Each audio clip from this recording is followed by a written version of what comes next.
आज आपण बघूयात ऍक्सिडेंटचे टाइप्स काय, ऍक्सिडेंट म्हणजे काय आणि ऍक्सिडेंटचे कॉजेस काय असतात. ओके, तर आज आपण बघू definition of accident. What is mean by accident? An accident is an unplanned and undesired event. Obviously, accident is an unplanned and undesired event which results in to unacceptable and undesired consequences. The consequences might be injury and or damage to equipment. The consequences might be injury or damage to the equipment, damage to the machinery, it can be damage to the raw materials, or can be damage to the finished products, or damage to the environment. A person may receive a minor physical or bodily injury while working as the outcome of accidents. बघा, accident म्हणजे काय? Accident हा unplanned अनडिझायर्ड event आहे ज्याच्यामुळे अनऍक्सेप्टेबल and अनडिझायरेबल consequences face करावे लागतात. The consequences काय असतात? एक तर तुम्हाला लागू शकतं, इंजुरी होऊ शकते, डॅमेज होऊ शकतं, human body human parts damage होऊ शकतात, इंजुरी होऊ शकते, इक्विपमेंट डॅमेज होऊ शकतात, मशिनरी डॅमेज होऊ शकतात, रॉ मटेरियल खराब होऊ शकतं, डॅमेज होऊ शकतं, फिनिश प्रोडक्ट खराब होऊ शकतं, डॅमेज होऊ शकतं. So it may be damage to the environment also. The outcome of accident after such injury, अशा प्रकारच्या इंजुरी मुळे, if he resumes his duty within 48 hours, when such an accident is called as non-reportable accident. जर एखादा व्यक्ती 2 दिवसाच्या आत तो त्या जॉबला पुन्हा रिझ्यूम करू शकतोय, तर it is called as non reportable accidents. म्हणजे तो रिपोर्ट करण्याच्या एवढा हे नाहीये. Non reportable accidents it is called as. If the injured person remains absent for 48 hours or more due to injury at workplace, then the accident is called as reportable or lost time accident. बघा, 48 तासाच्या आत जर कोणी worker accident झाल्यानंतर तिथे join झाला तर त्याला नॉन रिपोर्टेबल ऍक्सिडेंट असं म्हणतात. आणि जर तो 48 तास किंवा 48 तासापेक्षा वरती त्याला जास्त टाइम लागला तर त्याला रिपोर्टेबल ऍक्सिडेंट असं म्हणतात. The injury in such case is called as major or disabling injury. या केसमध्ये इंजुरी जर झाली असेल तर such injury is called as major, मोठी इंजुरी, किंवा डिसेबलिंग इंजुरी असे म्हणतात. Accident is an unfortunate and sudden mishappening. ही एक अनफॉर्च्युनेट गोष्ट आहे आणि सडन मिस हॅपनिंग आहे, which causes damage or loss of property. त्याच्यामुळे आपल्याला प्रॉपर्टीचा लॉस होऊ शकतो किंवा काही डॅमेज होऊ शकतो ह्युमन बॉडीला, material or human body. Safety management concentrating on prevention of accidents. So what the safety management plays an important role? The safety management important role is to prevent the accidents. Okay, so what losses due to accident? Accident मुळे काय loss होतो? Direct losses and indirect losses. There are two types of losses: direct losses and two indirect losses. This type of losses, direct losses, this type of losses measured in terms of money. Direct losses जे असतात ते पैशाच्या स्वरूपात मध्ये measure केले जातात. Employer has to pay to the workers for compensation. त्या एम्प्लॉयरला त्या वर्करला कॉम्पेन्सेशन पे करावं लागतं. Medical expenses are coming under direct losses. Medical जे एक्सपेन्सेस असतात, मेडिकल खर्च काय करायचा असतो, ऍक्सिडेंट झाला का, साधारण नॉर्मल रस्त्यावरती तुम्ही बघा, एखादा ऍक्सिडेंट झाला तर ज्याच्यामुळे झाला त्याला तर मेडिकल एक्सपेन्सेस पे करावे लागतात.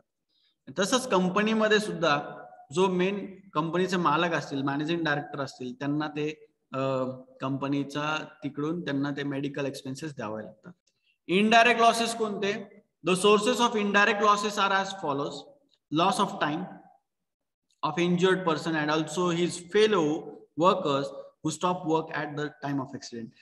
ऍक्सिडेंट झाल्यानंतर बघा आजूबाजूचे सगळे गोळा होतात, loss of time of injured persons, त्या इंज्युअर्ड पर्सनचा पण टाइम लॉस होतो. त्याच्यासोबतचे जे आजूबाजूचे त्याचे मित्र असतात, वर्कर लोक असतात, ते सुद्धा त्याच्यासाठी थांबतात तिकडे. So who stops works at the time of accident, this is also called as the indirect losses. Loss of time of supervisor, supervisorचा सुद्धा टाइम लॉस होतो. इन असिस्टिंग इंज्युअर्ड वर्कर, त्या सुपरवायझरला त्या इंज्युअर्ड वर्करला असिस्ट करावं लागतं. मेकिंग अन alternative arrangement करावं लागतं, त्या वर्करच्या जागी अल्टरनेटिव्ह अरेंजमेंट करावं लागते. In investigating and preparation of report of accident, त्या सुपरवायझरला त्या इन्सिडेंटचा इन्व्हेस्टिगेशन करावं लागतं, त्याचा रिपोर्ट बनवावा लागतो. त्या ऍक्सिडेंट कशामुळे झाला, काय झाला, कव्हर झाला, त्याचा रिपोर्ट बनवून तो सबमिट करावा लागतो. In selecting and training the new workers to replace the worker who lost his life in the accident.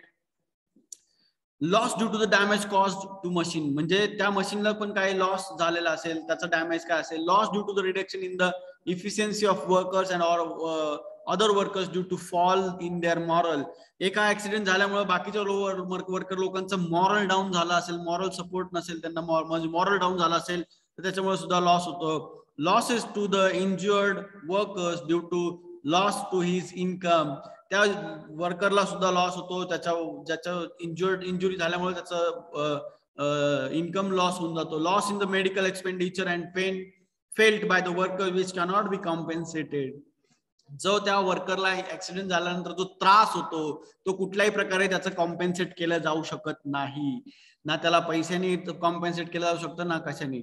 So what are the various types of accidents? We can say, we generally see the types of accidents.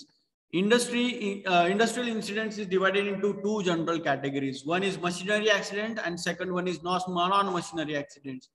मग आता ह्याच्यात दोन types आहे industrial ऍक्सिडेंटचे. Machinery accidents म्हणजे काय? Machinery accident caused due to inadequate safeguard of machines. This can be reduced by providing safety guards on the belt gears. Non-machinery accidents caused due to personal reasons such as age, physical weakness, inexperience and carelessness, or from the plant conditions such as poor ventilation and illumination.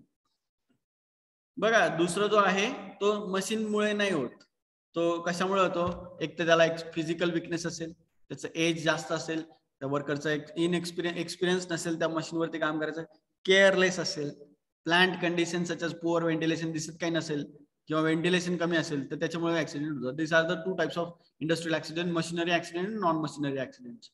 Now types of accidents in the industry and what are the, according to the cause or of event: machine accidents, non-machine accident, according to the length of recovery, lost time accidents, home case accident, first aid accident, according to the nature of injury, fatal accidents, permanent disablement, temporary disablement. So these are the various types of accidents. Further, the accidents can be classified as based on the severity, durability and degree of injury. Minor accidents are those less harmful in nature, preventing employees for the period less than 48 hours from the working. Minor accident कोणते असतात? 48 तासाच्या आत ते worker कामाला येतो. Not necessary to report to the higher management, हे necessary नाहीये की हायर मॅनेजमेंटला रिपोर्ट केला जाईल. रिपोर्टेबल ऍक्सिडेंट्स कोणते असतात? Supervisor should report to the higher management. Accident in little complicated than the minor accidents. Prevent worker for the period of 48 hours or more from the working after injury. Fatal accidents, what is meant by fatal accident? It results in the death of the employee. Fatal accident is called as death of the employee. Reporting to the top management, legal bodies and policies must be. Okay. Accident due to dangerous occurrence, explosion, fire leakage are the reason for the type of the accident. Man and the property both can be damaged. It gives greater loss to the industry. Internal accidents.